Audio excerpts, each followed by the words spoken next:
আসসালামু আলাইকুম। আমার এই ভিডিওটা আমার ভাই ও বোনের সামনে যাদের সামনে যাবে, আপনারা ভিডিওটা ঠেলা দিয়েন না, ভিডিওটা দেখেন। আমি কুমিল্লার একটা ঘটনা নিয়ে সামান্য আলোচনা করব। যে কুমিল্লায় তৃতীয় শ্রেণীর এক ছাত্রী, বয়স 9 বছর, তাকে অল্প বয়সেই প্রাণ দিতে হয়েছে। আপনারা অনেকে জানেন, অনেকে জানেন না।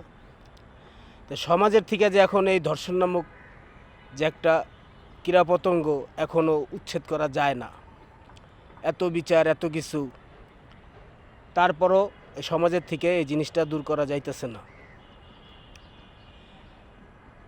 আমরা সবাই যদি সচেতন হই, আমার প্রত্যেকের ছেলে মেয়েকে যতটুকু সম্ভব নিজেরা স্কুলে নিয়ে যাব এবং আনবো, তাদেরকে সময় দেব, তাহলে সমাজ থেকে এই জিনিসটা কমবে। এবং যারা এই ধরনের প্রতারক ধর্ষণকারী, তাদেরকে জনসম্মুখে সবার সামনে একটা বিচার করা হোক, ফাঁসি অথবা ক্রস ফায়ার। সমাজ থেকে চিরতরে বন্ধ হয়ে যাবে ধর্ষণ নামক জিনিসটা। ভিডিও বড় করা যায় না ফেসবুকে, তো এতটুকুই বললাম।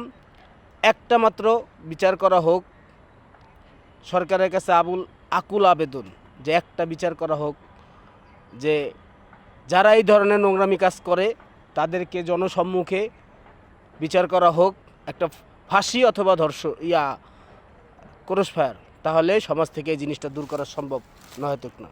আসসালামু আলাইকুম।